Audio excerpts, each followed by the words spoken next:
to earn a respect in your kitchen, to earn and to command them to do whatever you want them to do, you have to be one of them. You have to show them that like whatever you're doing, I can do it along with you.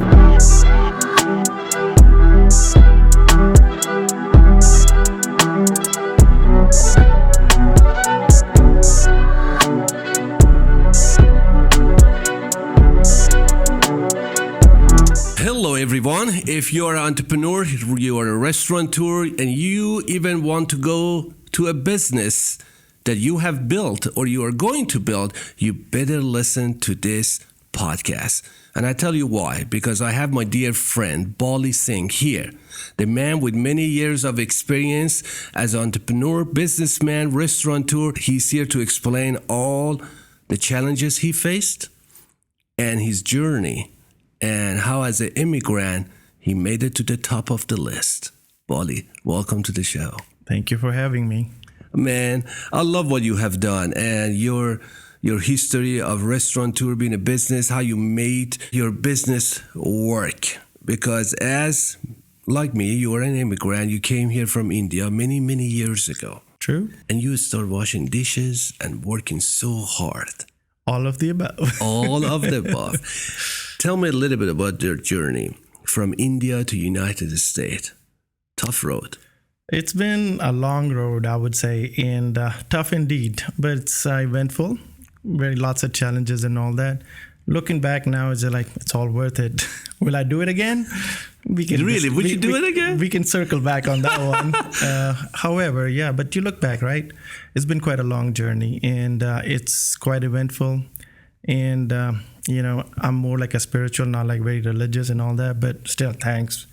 I really say thank God, man. Like I have a good head above shoulders, and my friends, support structure, family, my children, everything is working out all right. You know, a lot of people, as you know, they don't understand how hard it is to be an immigrant and come to a country that you don't know anybody, you don't know your way around, and you gotta find everything about everything and skill. And you went through all that. You went to Europe, if I'm mistaken, you went to Europe and you learned in the culinary school, and then you came to United States. How that transition worked for you? Like you said, I'm in India now, I got to change it. I'm going to go to Europe. And how you end up in US? It's been, like I said, man, it's been a long road and quite eventful. Things were working out fine. My father had a great job, stable. Like then there was like a very dark time in India, 1984, Sikh genocide. We lost a lot, quite a bit. And after that, there was a lot of bouncing city to city, schools to schools and all that. Life throws curveballs at you all the time. My thing is like, how you pick it up, what you take when you're in those circumstances and all that. In my particular case, I was a big time mama's boy, like always being around her, being in the kitchen and, which been a gift to me, I guess. And ended up being a gift to me, being there with her. She's always been like challenging cooking and, making new things and always working with the food and all that and smelling it, cooking it, and her pushing me like, son, learn how to do that. In India, like majority of the time, my sister's mothers, they did the cooking and all that. But in India, men, they don't cook as much as the They female. don't, and we kick back, and that's all I'm saying, right? We kick back. How you just decided to just learn? Because your mom told you? She pushed me. One of her main thing was, she's like, learn how to cook. You will never sleep hungry. In any circumstances, you can always make something for you, whip something out real quick, right? So at that time, I was like being a young kid. I was like, oh man, mom, like seriously, like, I'm going to be fine. But being there and now looking back, all those things that, she pushed me into a certain way and how the circumstances played out in my life. And, and then you go forward, like, and transitioning it, wow, cooking is where that I'm going to end up being. And I picked out culinary school, did my hotel school from Switzerland, and then moved over here, and opportunities, started working in a restaurant, applied in many different restaurants, and everywhere it was just like, what can you do being a young and being an immigrant? There are a lot of challenges. There are always like excitement of doing something for your life, and then you're in a different country, establishing yourself, trying to learn different kinds of style, food, culture, every single thing, and blending in at the same time. And yet, being a young, you still have a dream of living it up a little bit, right? You want to do that for yourself. So it's balancing, like trying to have a right balance in your life. It's very critical. I can say that I'm very blessed, that I always ended up picking some good friends, great business partners, great life partner, and which kept me pretty much in my lane and kept me pretty much grounded and helped me quite a bit. Restaurant business is the toughest business. I've been there, I've done it, it. You opened Clay Pit, actually, restaurant 2 years prior to I opened my restaurant. And it's a great restaurant, I can tell you. If you haven't been in Clay Pit, you got to go check it out. If you listen, you're watching this amazing, high-end Indian cuisine. You're going to love it. And Austin, Guadalupe, you really did a fantastic work there as far as, the food, the ambience, the customer service. But with all things concerned, restaurant is tough. Why did you decide the restaurant? Because of the just passion for cooking, or? The restaurant industry is always pretty easy, right? Like anybody. Oh yeah, you say it's pretty easy. Well, God, listen, folks. He said it's very easy. It's easy to step into it. Oh yeah. Right? That's the difference. It's very easy. And I'm not saying like opening a restaurant is very easy. Going back, I did not open Clay Pit from ground up. Yeah. All right. Those were my business partners, existing my previous business partners. They opened up. I joined in as a little bit 7-8 months after they were open. And I think we opened restaurant in 1998. I joined them in 99 and became like a part owner down the road, 2002, about 2.5% interest in that restaurant.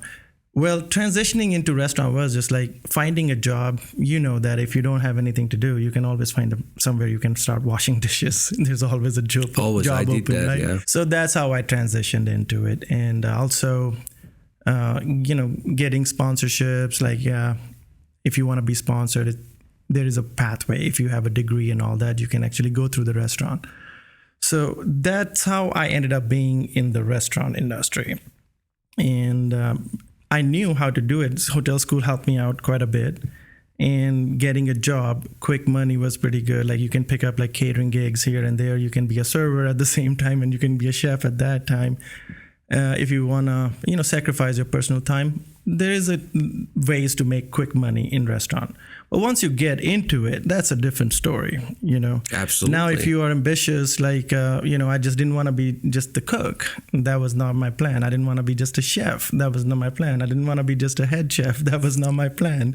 That's not who I ever wanted to be. I prefer security. I prefer challenges.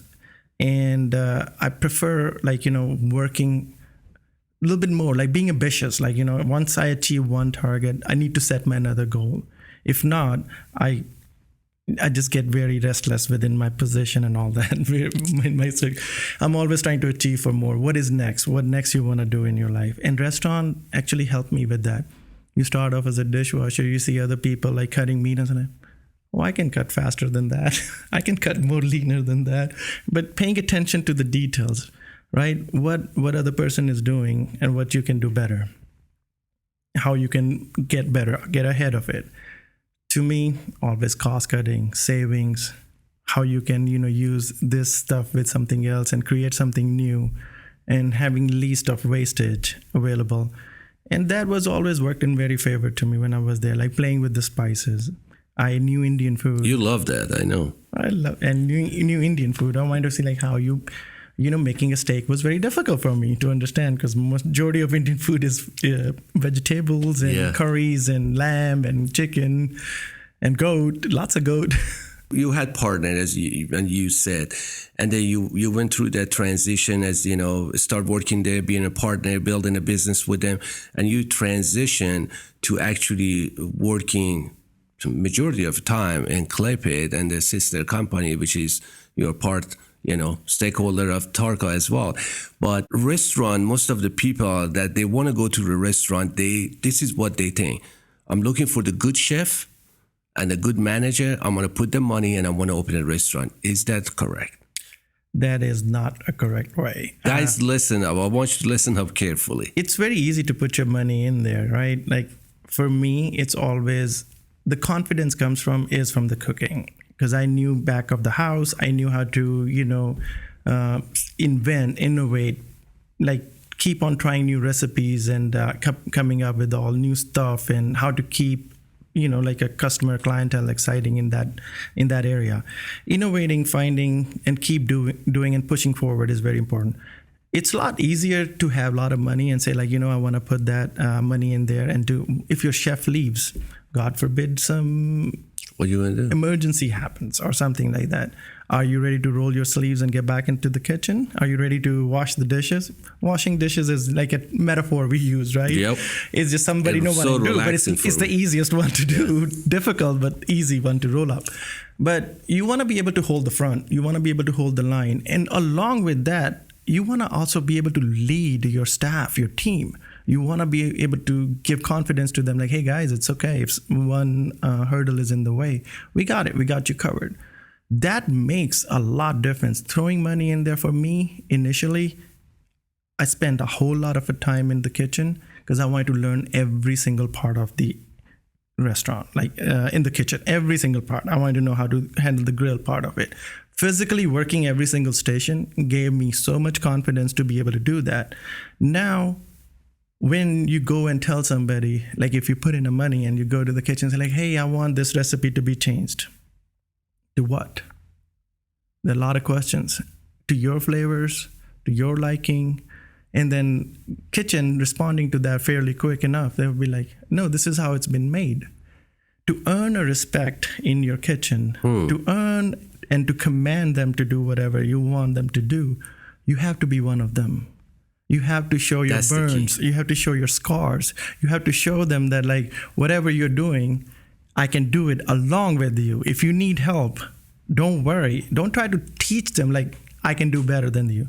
I can do it along with you. I'm there with you. Don't worry to fall behind. I got you. I'll grab another pan. I'll saute this thing with you. I'll grab another naan bread. I'll slap it. I'll put it in the oven for you. And that gives the confidence. Building that creates a stronger foundation, in my opinion. Once you earn that respect and all that, it's a lot easier to transition to be an owner. It's a lot easier to be on the sidelines, but to be able to be with them, fight that battle day in, day out. Any given night, you're ready to roll up your sleeves to be with them. That is the confidence you want to give your staff. That is the confidence you want to give your people. That's how you want to lead your kitchen. That shows the true leadership, brother. And I can tell you that I have seen you because you went through 9/11. We all went through that. I went through 9/11. I had the restaurant and I had to, the sales went down. I had to go back in the line and start cooking and sauteing. It was an Italian restaurant. If I didn't know how to work as you in the kitchen, I couldn't make it.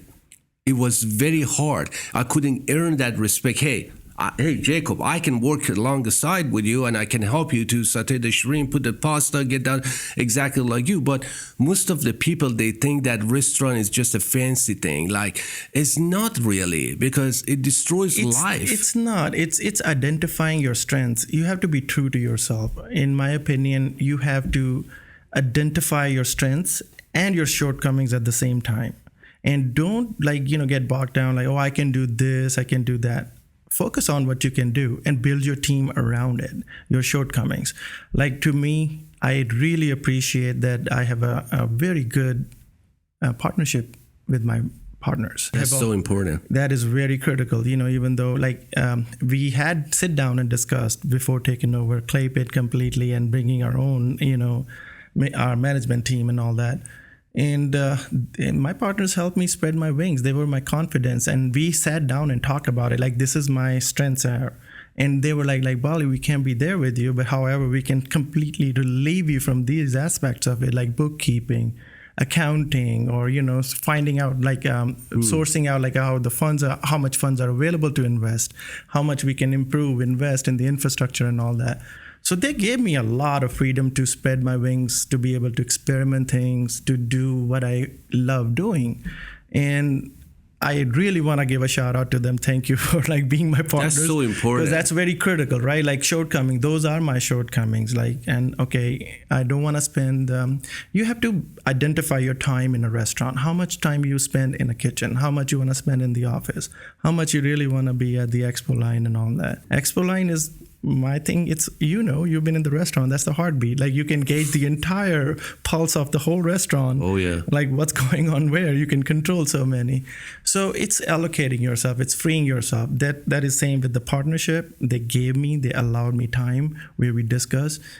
And talking about challenges, as soon as we took over Clay Pit, we bought it in 2008. Remember 2007, 2008? Oh, yeah. The toughest time for the restaurants. Everything was going down.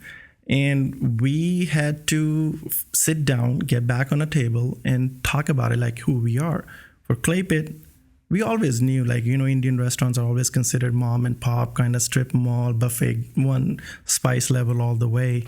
And it always curiosity was yeah, we can cook food. Yeah, we can do this. But look at what Asian restaurants have done with the food. Look at Latin restaurants, Mexican restaurants, how parrillas, grills, and how they present.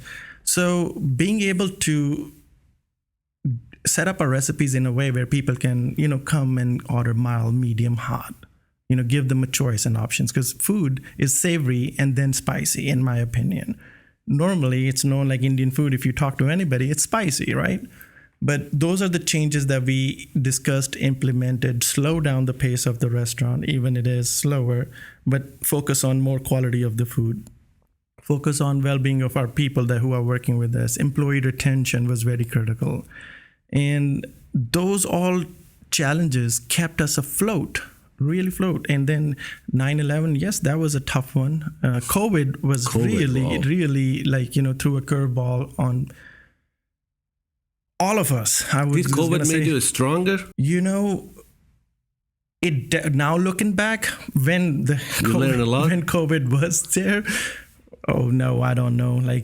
How many sleepless nights and months and weeks. Because I know it hit the restaurants pretty hard. Pretty hard, but we are very grateful to our, local following, our clients. Really want to give a shout out to them.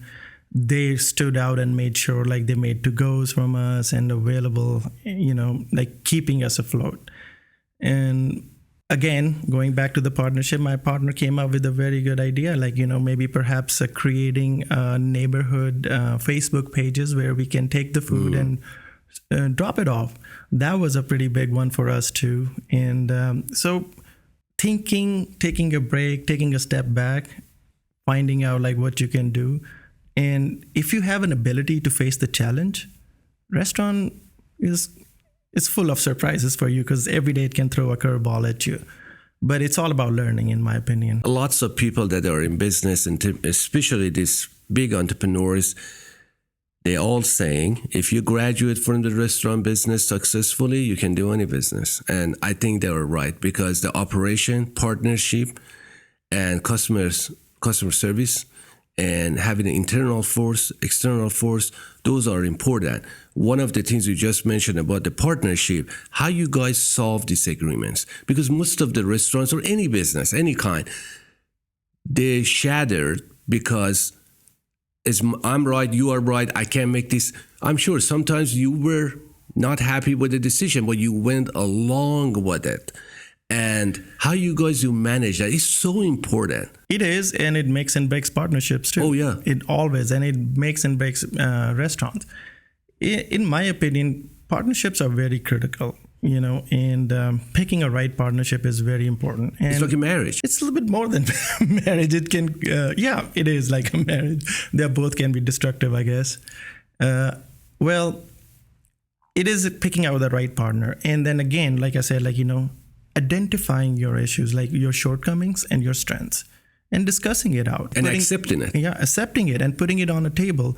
And if your partner is bringing out certain suggestion, and if majority is going with it, give it a try. You don't have to be like, sometimes you have to just take the back seat and go with the flow and learn with it. Because if you don't, it always create like a friction and this and that. And it can cause many issues in a partnership. Partnerships are challenging. It's everyday learning. You have to evolve. You have to accept. Acceptance is the most important thing. Do you have a faith in your partner? Ask yourself, ask yourself a question. Do you have faith in yourself? Do you have a faith in your partnership? If the answer is yes, if the faith is there, 50% of your battle is won. Like, what is the rest? Like, or you disagree. Now you can compartmentalize and see that, like, practically, does it make sense or it doesn't?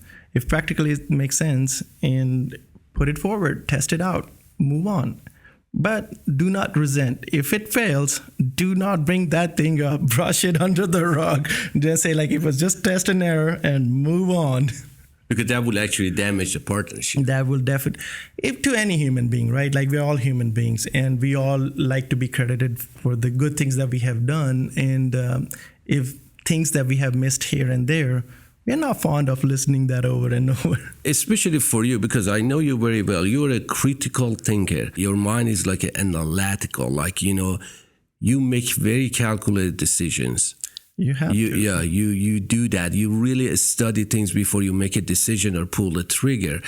Is that really, like, I know it's necessary, but how important is that in restaurant or any business, that you really think about the plan and then what you want to do? Because sometimes plans doesn't work. True. And for that reason, Rami, I'm a very firm believer that, like, you have to know what you want to do. You can't do everything yourself. And being in the restaurant industry, especially in our time, we are used to doing all by ourselves, right? We used to, yeah. Yeah, we are. And even sometimes, I still struggle with that. Like, oh, I'm going to do it myself. It takes less time. Yeah, it just takes less time, right? But it's the art of learning and delegating it and letting it go. So it's very, very important. Put your ego aside. Put your ego aside, yeah.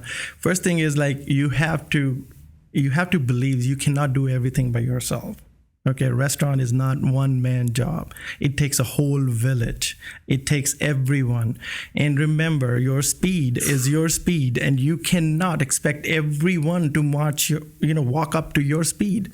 You need to make a decision and, like, hey, I need to slow down and be the team and go with my team. Don't leave my team behind, and sometimes you motivate them. Come on, man, you got it. Like, come up, catch up with the speed. So it's all about, like, it takes a lot nerve to identify what you have in you, to what capability you have, what you are willing to learn, how much you want to adapt. So it's important. Like, if you identify those little things in your life, I think it makes a lot easier. And once you start walking in a group, when you are not it, even though the buck stops with you, but you need your peers, you need your coworkers, you need everyone around you to be with you. You have to slow down and let them catch up with you and march together. That sends a strong message to your team that, like, you're not going to just run off on your own, or you're not going to just, we don't know when we're going to catch up with you, if we're going left or we're going right. Communicating all the way, talking, over talking, I would just say that. Basically creating that environment that people are comfortable. Yeah, build a bridge where anyone can be able to come and talk to you. Build a bridge where you can go, you feel comfortable. It's like, hey, can I have a quick word with you? Some people get bogged down. I'm not into a small conversations. I'm not into a big. To me, conversations are conversations. Conversations pave a way to other person's heart. Even if it's a small conversation, even if it's a small conversation, don't think like, oh, it's a waste of my time. You're paving a bridge. You're paving a way to go to other person's heart. You're building a comfort level with the other person to be able to have a small conversation with you. Yeah, I think the restaurant, I'm so happy you mentioned that, because I think the restaurant works more like a university. Like, people, they come and go. And this is not a bad thing. Like, the restaurants are high turnover, but you know it, I know it. People, they come, wait tables, the cook, or whatever position is that, bartender, barback. but they're looking up to you. And I think is our job that we can train and send them back to society, because those skills, just put it this way, social skill, talk to clients, take the order, organization, execution, Exactly. time management, all that is stuff in the crash course, they're learning it under your leadership, and how you're going to execute that. My God. It is indeed, Rami. It is a crash course to life. You can learn pretty much everything on your job in a restaurant. And it is, yeah, you are. And same, in our hiring process, one of the things that we do is we do ask our employees that, is something, how long do you see yourself doing this? If somebody is saying that oh no, I'm just going to university, I'm going to college or school, and this is my part-time, I hold them to it. If it's 2-3 years, it's hey guys, you're not supposed to be here, man. You need to graduate and move on. You really do that? I do that with the people. and I have made some great friends over the course of time. And some of the ex-employees, they still come and it's hey man, how you doing? That's it's very comforting. No, I'm working in the Facebook, I'm engineering, and now, guys, I used to serve table at Claypit. Yeah, there are people who have successful podcasts. There are people who are working with Macy's. They're in high executive level. They're all over the place, and I love that. Isn't that a great feeling? It is a great feeling indeed. And if somebody chooses to be a part of the restaurant, then hold on to it, invest in that person, right? You don't want to have a revolving door. You want to invest that in a person to see that this person is picking restaurant industry to be career, to be occupation for rest of the life, right? So that person is going to work in a restaurant industry either with you or with somebody else. How much you're willing to invest in that person? That is the key. And investment is not always just with the money. And like I said, knowledge. Small conversations, small talks. Recognition, yeah. And recognition of that one. And then, investing time with them and listening to their ideas, since they are your forefront. They are spending, now they are spending 8 hours or 6-hour shifts over there and all that. And I'm spending maybe 4-hour shifts, right? So they have more knowledge than I do on the ground. Hear them out. What do they recommend? What do they suggest? What difficulties they are facing over there? Your team should be more important to you than anybody else. If they are comfortable, they're moving forward with that, your restaurant will do just fine. Why do you think the restaurant staff turnover ratio in some restaurants are high? Do you think it's the environment or training or the nature of the business? I think it's the nature of the business. Right now, we are going through some challenging times. Everybody is trying to figure out what's best for them. And whenever there is a competition, there's going to be job opportunities. There are job opportunities. People have more options to pick from, one or the other. Unfortunately, currently we're living in a society, everybody's looking for a shortcut, right? They want to see. Unfortunately, right. It is, it's a difficult one to say. I shouldn't be judging anyone. However, these are the current, situation on the ground. So people are looking for opportunities. They're looking for better opportunities. And over the course of time since COVID, it has changed human thinking a lot along the way. A lot of people are looking at life in a very different way. And rightfully so, everybody's entitled to do so. Yeah. However, it has taken a lot of toll at the restaurants. What that means is hiring another person, training another person, investing more into that one, and going through the turnovers over and over. Customers don't understand this because they are in the front hey, I'm waiting for my food. Or this person dropped off a food, wasn't smiling enough. Or this person did this, right? Or he didn't know how to do that. There are a lot of variables, right? That person could be new. That person could be going through some stuff. Or we are still in the terms of training and all that. So it adds a lot of stress on a restaurant. And I think we should say that it's time to roll up sleeves and get back into the restaurant or whatever office you're doing. It is definitely hurting lots of businesses and restaurants right now. Especially, with all this, of course, Uber. I have talked to so many Uber drivers. They said, hey, I'm going to go drive an Uber. I make $30 an hour. And if I want to go, wait tables, $3.15 an hour, if I'm not mistaken, plus the tip, and the difference the restaurant has to make it, and minimum wage is low, they forced to go to that kind of industry. Absolutely. And they got to make money. They got to feed their families. They said, I'm driving 4 hours in South by Southwest, like it was just here, and I make like X amount of money rather than I go waiting tables. That differently is hurting restaurants for attract new wait staff or employees. That is definitely, that is playing a big role in, and again, availability of disposable jobs, availability of quick ROI jobs, like you can put in 3 hours and you can do this. That's one reason. And the next thing is that this is very important that people know the rise of technology, because you are really into technology. I know that. Most of the people, they don't think like that. Most of the restaurateurs, they don't even know what's going on with the technology. But sometimes we can take advantage in operation efficiency, in a better management, better, accounting, how you leverage the technology. Because I know you're testing different things every week, every month, and figure out what would work the best. How can I perfect this? That is a good thing that restaurant industry is evolving over the course of time, right? Like if you still want to take your orders on a pad and hang it in the kitchen, those days are long gone. And we have done that. Yeah. Like having a chart ready where you're making your own seating chart, like we sat somebody on table so-and-so. Now, then Open Table came up, Yelp, and now a lot of other table management systems are evolving. That is a part of in this, business, the evolving and learning new techniques and all that. You and me worked out so many different kinds of new. You introduced me to so many new people. Like, hey, check this out. Hey, check that one out. So we did from QR codes, from all the other thing. I think it's a very necessary thing in a restaurant. If you don't do that, you fall behind. You miss out on a lot of sales that are out there that you can reach out. I tell people, look at that. It's not about just restaurant being changing. Look around yourself. Like my kids are Can you believe it? They are very different.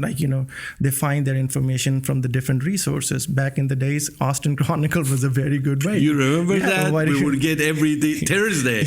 every Thursday. We would get the Austin. You can do that. And then... are they still out there? They're still out there, yeah. Are you serious? Yes, it's fun. And we are still part of that, And people still read those weekly newspapers or, But... So if we stayed over there, young generation's not going to read that paper. All this is available on them, right on their palm, and they can read through it. So learning from them, we need to evolve. We need to change our marketing strategies. We need to change our menu. We need to know that, the placement of the menu, certain items. And people get tired of looking at the same thing over and over. So you need to freshen up a little bit, right? And now, talking about...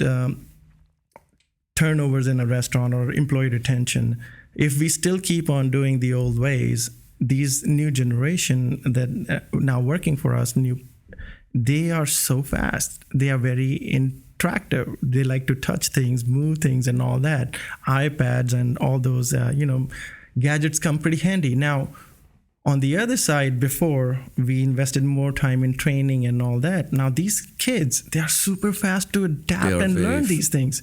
So if you don't bring certain changes, if you don't practice more, you don't, bring out test out new programs or any new innovation is out there. Right now you have a handheld payment processing at the table. We did, yeah. You do that, and that's is a great technology if you're asking me.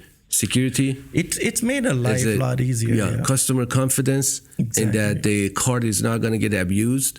And because I went through that. But as you said, this young generation, they're very good at it to use all this new technology that you introduce them to them as a new POS, as new management, catering, name it. We have all these tools available, but it's still some restaurateurs, they're not taking advantage of it. They say, why? This is what they say. Why have to spend money? Because we have a tight margin. We have a low margins.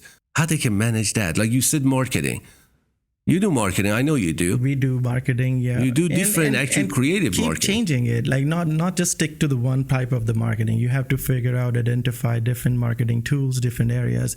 I don't know what to tell you, Rami, about that. People who are now willing to change. Maybe it's just like if you look at in business as your retirement policy and all that, and which is not the right way to look at your business. I never recommend that.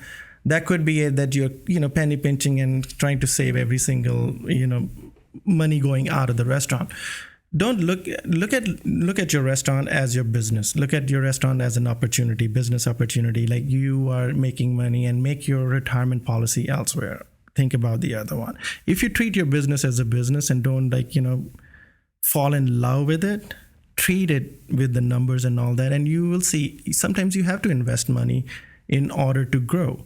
And then investing a little bit of money may give you a little setback. Your earnings are gone down, your cost is going higher, your earnings are going down, and you feel that. But give it a shot, give it a try, because these things eventually do help and they do come up. Not every single marketing, of obviously. Course. You have to pick and choose. You have to weigh out your what is available, what works for your restaurant, what doesn't work for your restaurant. With the rise of this technology and new marketing, strategies going on right now, do you think word of mouth is still important as used to be when we were running? Absolutely, firm believer. Really? Firm believer. If you and me are talking, right? Like if you do something right by me, I will tell one person. But if you do something wrong by me, I will tell 10 people that like, man, Rami was not right to me.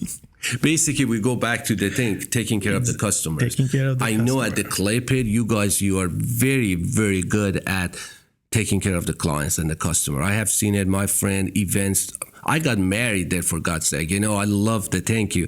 And you care about customer service a lot. You are personally engaged on the floor Friday, Saturday, or even for a couple of hours that you are there. You talk to people. Why do you do that? You have managers, you got servers. Why you do that? The reason I'm asking, a lot of owners, they sit at the bar and just gonna drink drink and just not looking at. Even sometimes I have seen you are at the bar talking to somebody. You have your left eye on the dining room. It becomes a part of you, right? Like, what is the best source of information for you when you hear directly from the customer? Sometimes, I do talk to people a lot because... What you ask them? Like, all right, sometimes people don't feel comfortable complaining. Because you are very good asking questions. You extract things very like a Secret Service. Well, thank you so much. I don't know if I have that, but I appreciate the confidence. No, for my thing is like inquiring, right? The first-hand information. Like you strike a small conversation. How was your evening? And the way people respond sometimes, it's short, too fast, or did they make an eye contact and all that. That gives a lot away. And then it gives you have a recourse. Even if somebody doesn't want to talk to you, you can always go back and reflect on it, right? You can check through the cameras, you can see where they were seated, you can look at the table number, you see what time the food was fired, what time actually it got delivered over there. So if you love your restaurant, if you really want to find out the information, the clues are there. It's just you have to make an initiative. You have to make an effort to do that. For me, it's very critical to know, first of all, like when initially Clay Pit was there were very few Indian restaurants, like 5 or 6, right? Now we have like, I don't even know, man. I stopped counting after 30, 40 restaurants, Indians in Austin. There are so many of them. What it does, like customers have so many options to dine, yeah. Right? They have so many options to dine. They decide to come and dine in my restaurant. Least I can just say is hello. Least I can, welcome them with a smile on it, or I can wish them a bye on the way out, right? And finding out if they had picked you out of all the restaurants, you want to know what good you're doing. You want to know what you might be missing out on it. What else you can improve yourself. So for me, it's always an opportunity. I always want to know, and I'm always curious about that. Yeah, one eye over there. Yeah, it bothers me that server just left a pitcher of water in the middle of the restaurant. It shouldn't be there, and I look out for those things. Because I remember one time I was talking to you at the bar. This is true. I'm serious. We were talking at the bar, and then you just say, "Hey, I'll be back," and then you went all over in the dining room, and you started having a conversation. You felt something wrong with that table, and you went and talked to him. And my wife was there. I said, "Yeah, that's the habit, baby. It's just Yeah, went, I saw I that. have seen you. I saw that customer a couple of times looking over, and I was just timing it. It was like a little bit about like 45, 50 seconds, and it was just like, I wanna get there and find out. Can I get you something? Do you have a difficulty to go to other restaurants? And I do. No, I'm serious. I think this is a curse or blessing. I don't know. When we go to restaurant, I go to restaurant with my wife. I'm sure you pay attention to everything. What time food came, how you drop the food, you look at the window, you see it's driving you crazy. It used to drive me crazy. What I have learned over the course of time is, letting it go. And not being a picky, it's just your curiosity. Let it play out. Curiosity is always there. Once an entrepreneur, always an entrepreneur. If you're in a business, you will always in a business. I don't cook in the kitchen anymore, but I still go to the kitchen, and sometimes I'm got to cooking touch in the that kitchen. pan. I have to go. You pass by, you just toss it once, and you say, "Hey, you doing okay?" And then you go. You have to do that, right? So you can't really take that thing out of you. It's just natural. It's a human nature, and you learn, and you grow from it. You have an option of going to two different restaurants. Okay. One with a great food, decent customer service. One with a good food, but amazing customer service. Which one would you go to? They both stand pretty equal to me, because food is very high on my number, right? But how important service is to you? Like I've been in the very, very good restaurant, great food, but customer service, what, dear Lord. Customer service is I didn't go back. It's very critical, customer service, okay? And if the food is very, very great, customer service is bad, I'll just make it to go. I wouldn't dine. Are you serious? Yes, I will not. I got to try that. Yeah. You just take it to go, right? I tell people all the time, even my staff is like, guys, service, like this is how I define, right? If somebody is coming to dine in your restaurant, be humble, be honored, because they're coming here. To relax, and show them enjoy. They want to relax, they want to have a good time. They don't want to pick up their own dirty dishes. They don't want to go wash their own dishes. Because if they don't want, they want to be pampered. Yeah, like, pamper them. Point. And it is our responsibility. This is what we are signing for, to pamper them while they are there. Now, if they don't want all of that, they can easily make it to go eat at home, and they can like, hey, Rami, that's what you're having today. We don't have to worry about it like we have a fork or knife or sizing, matching plates and matching silverware or that, right? We can leave the dirty dishes over there. But if somebody's coming here, take advantage of them, pamper them so they remember you. That would be the lasting stamp on them. Because anytime when it comes up, customers are more forgiving when the service is right on the go. If food is even sometimes subpar, we all have a hit and miss, right? Like sometimes in the crazy of the heat and all that, you just forget like a pinch of a salt in the pan, and that changes the entire flavor of the food, right?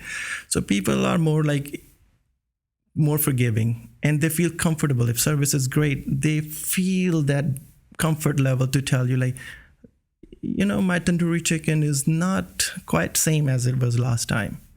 It also gives an opportunity to the restaurant, to the server, to bring that to manager's attention, and for us to fix it on the go, rather than letting it go or not engaging in a customer and not trying to find out like what exactly we could have done better or differently on the go. Now they're posting on a Yelp. Now you're taking out another hour to contact them and what happened, identify.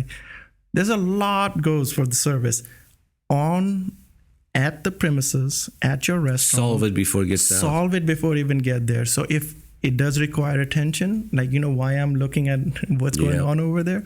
Damage control. You can say that definitely. It's not always a damage control. It's not. It's just acknowledgement. Acknowledging.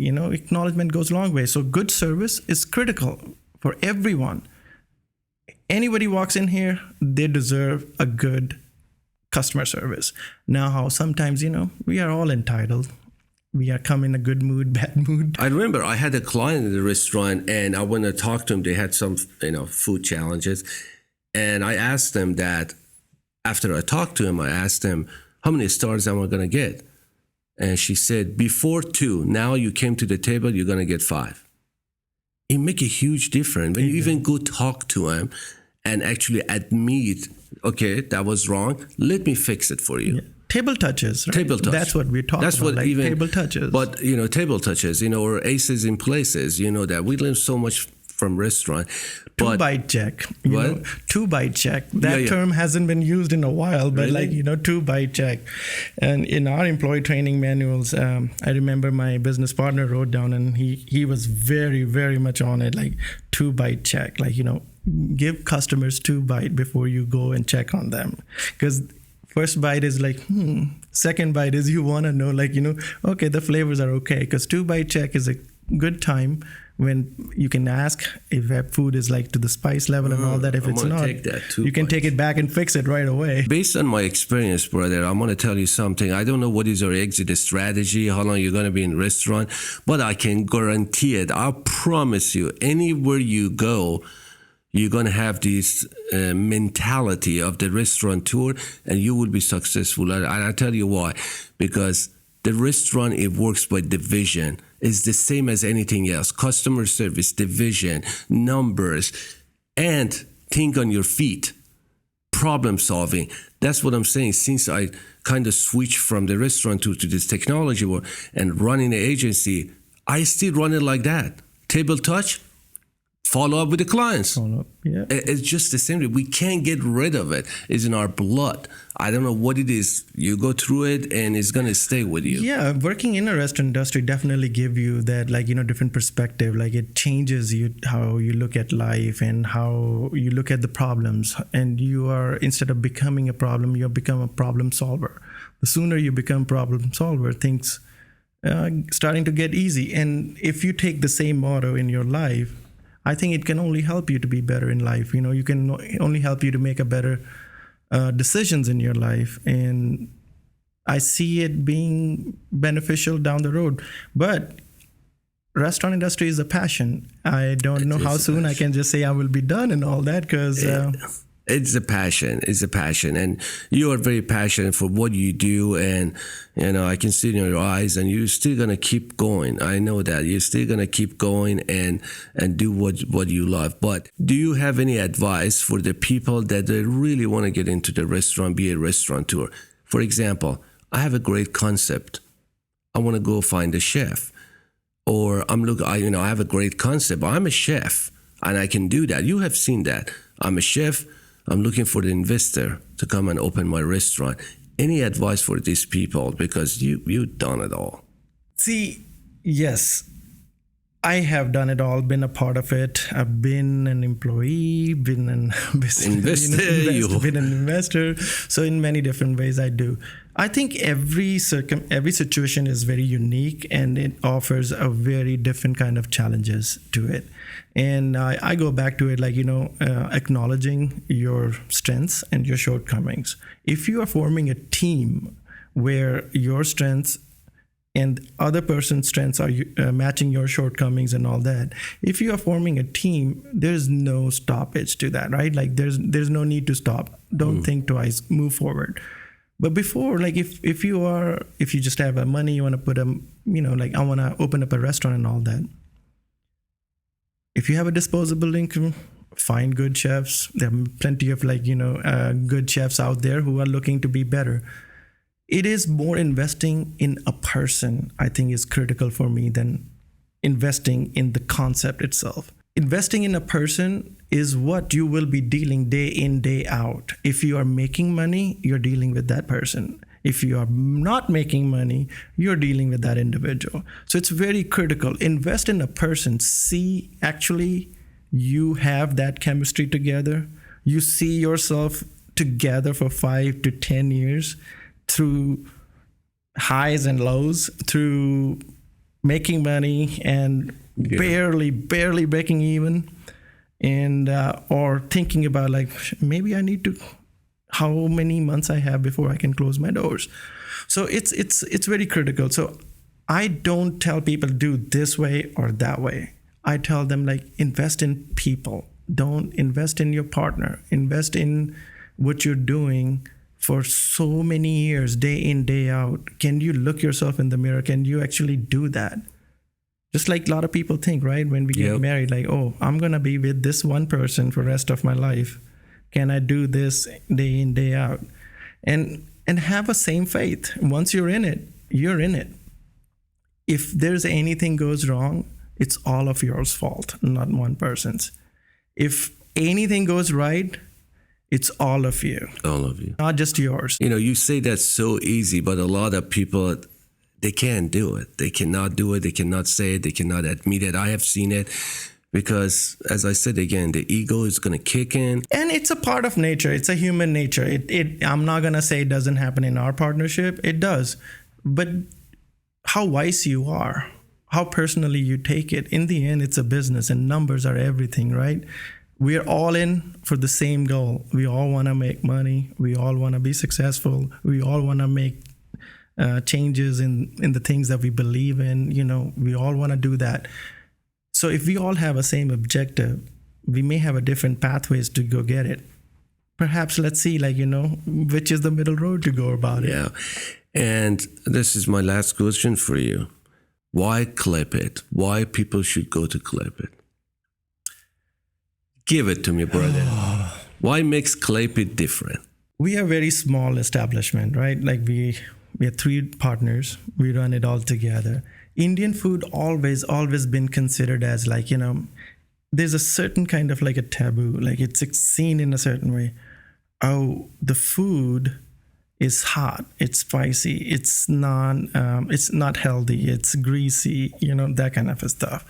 At Clay Pit, our food is savory first and then it's spicy. We make it available like to every palate.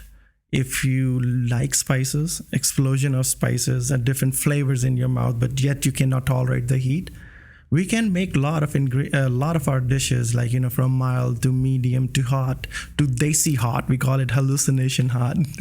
And don't quite recommend that one because my stomach also doesn't really settle very well with it. And, you know, in our team, like, if you look at like our team members, we've been together for like forever. Like you can count years. As long as I've been employed there, some of the employees are there since I've been a part of a Clay Pit. So we've been like have a continuity. We have our food it's Indian food. It's more for American palate. It's for everybody. It's a gateway to Indian food. So a lot of people say like, yo, you know, this food is not quite Indian. Oh, it's very Americanized and all that. I ask people all the time, like, is your mom and your aunt, their food, they cook the same thing? Does it taste the same? Everyone's mom makes the best food, right? But aunt she's a mother to somebody else too, and she cooks very good food for somebody else. Does that food appeal to you? Does that food talk to you? Does that food makes you feel good about yourself after eating? At Clay Pit, we cook every single thing. We cook it with a lot of passion, care, with very high ingredients. And when we cook it, we test among ourselves, all our staff. We taste it, we eat it, we see how does it, how the majority reacts to it. It's made with a lot of love. I don't know if this is the answer you're looking for, Rami, but that's the amazing answer. Yeah, I like it when you said the Clay Pit is a gateway to Indian food, and that's true because a lot of people have a different, you know, idea of what is actual Indian food. Oh, it's a spicy, a lot of curry, but you guys, you not only tweaking it, you made it in the way that is an introduction to the Indian food with a touch of love and passion to it, which is amazing. I go there all the time, guys. If any of you listening to this, you're watching it, you should definitely go try it. I'm not selling his restaurant. I'm just telling you what is good, and you should go and try it. Clay Pit is amazing, and you guys with your partner, you did an amazing job, and I hope you guys be around for a long time. I appreciate that. Try out Clay Pit, try Tarka Indian Kitchen. We are in Houston, San Antonio. How many locations Tarka has right now? We have about 10. Tinko is doing a great job too. Yeah, I'm very proud of him. Yeah, he's a good man. Tinko, you're a good man. Thanks, brother. Thanks for being here. I really had a great conversation with you. Looking forward to many years of friendship and success for you. Cheers to Cheers, that. buddy.